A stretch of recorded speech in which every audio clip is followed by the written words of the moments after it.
As colonization spread throughout the Americas and the Caribbean, its unwilling participants resisted, and many sought refuge in independent settlements. Cimarrones in some parts of Spanish America, Palenques in Cuba and Colombia, Maroons in Jamaica and Suriname, Browns in Haiti, and Cumbes in Venezuela. In Brazil, these independent settlements were called mocambos or quilombos.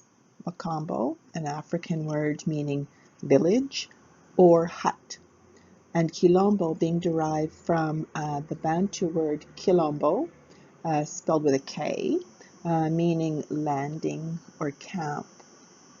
The more frequent use of the term quilombo in historical documents appears to have occurred sometime in the late 17th century. And some records use both terms, with mocambo applying to smaller settlements. The stories that we've been told about the creation of quilombos would have us believe that they were all isolated jungle locations fearful of discovery. And in many cases, that is true. Quilombos were also located on abandoned farms, land that was inherited or donated, land that was granted to people for service to the state, and of course land that was able to be purchased after the abolition of slavery. Some of what we see as favelas today were in fact urban quilombos who maintained economic relations with colonial society.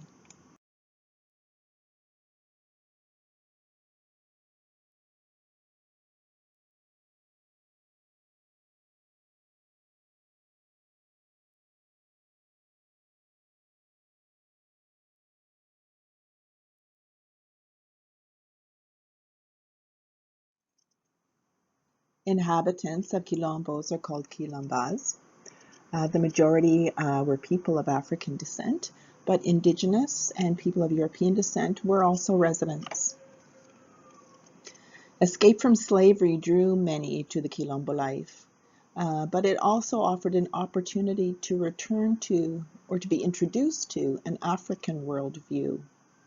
It offered family ties, freedom of religion, music, and dance, either lost or repressed during slavery and colonial society. Not everyone arrived at the Quilombo voluntarily. Some were captured in raids. The slavery practiced within the Quilombos, though, was vastly different to the cruelty and violence practiced on the colonial plantation. The Quilombo slaves were absorbed into the community and became members of their masters' households, although there does seem to be some evidence that they were subjected to a class system.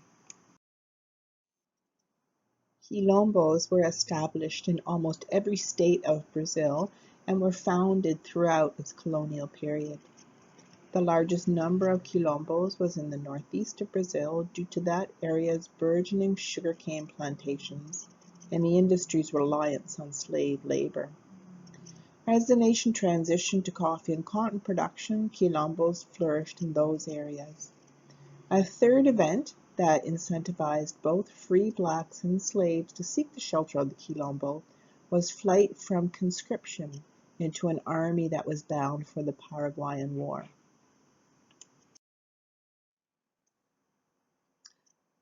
Quilombos also exhibited tremendous diversity in their styles of government. Quilombo de Campo Grande was a confederation of smaller quilombos. Mala Quilombo operated as a city-state, complete with civil code, police force, and system of direct representation, while Quilombo dos Palmares was a kingdom. Any discussion of quilombos has, of course, to touch on Quilombo dos Palmares, or Angola Janga. It's famous because of its size, perhaps as many as 30,000 residents, and its length of operation, almost a century. As early as 1602, there are records of Portuguese settlers in the Northeast complaining to the government that their slaves were running away into inaccessible regions and building small communities. As a result of the Dutch-Portuguese War, in 1630, the Dutch West India Company sent a fleet to conquer Pernambuco. They managed to capture the city of Recife, but were unable to overtake the entire state.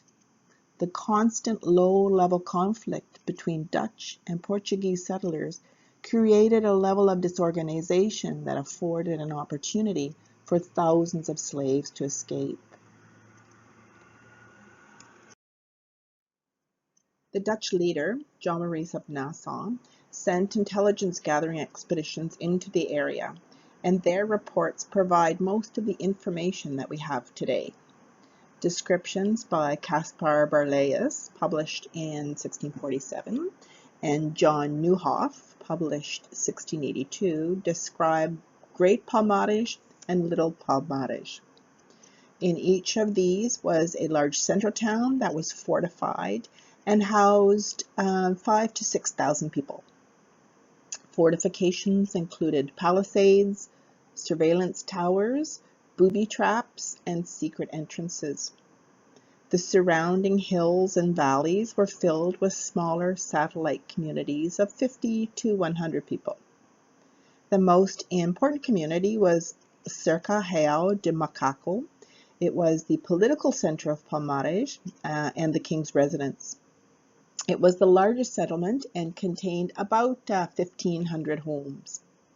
The king, Gangazumba, was descended from royalty in the Kingdom of Congo. His family members also had titles, and they governed smaller adjacent settlements.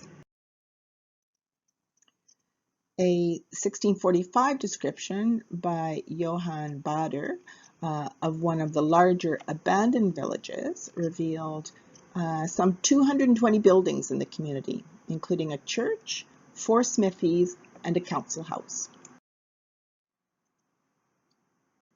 After the 1654 expulsion of the Dutch, in a desire to rehabilitate the damaged sugar trade, the Portuguese, in this part of the country at least, began a concerted effort to extinguish quilombos.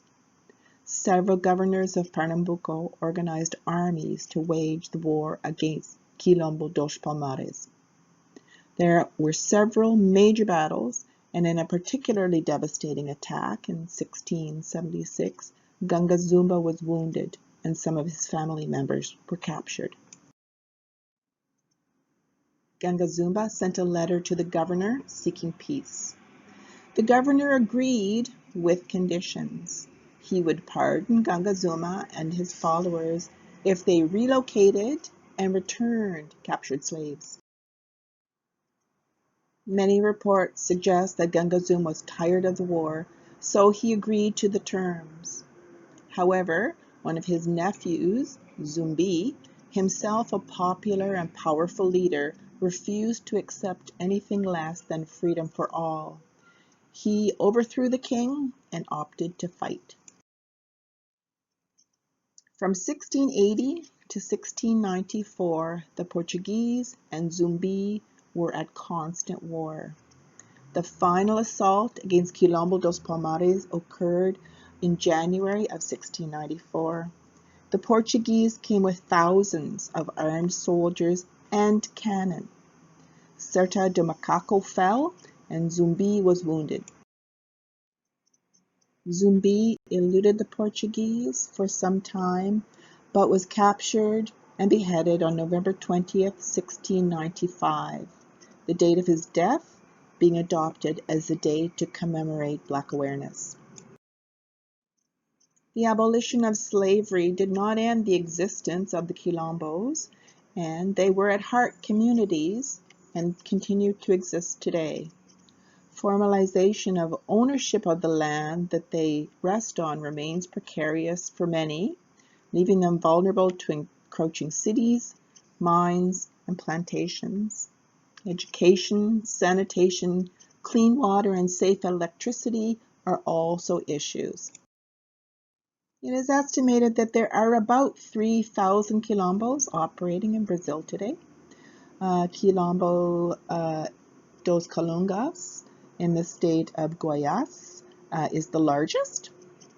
Bom Jesus de Lapa in Bahia is a municipality that incorporates several quilombos, while others, like Quilombo dos Palmares, have been turned into historic sites.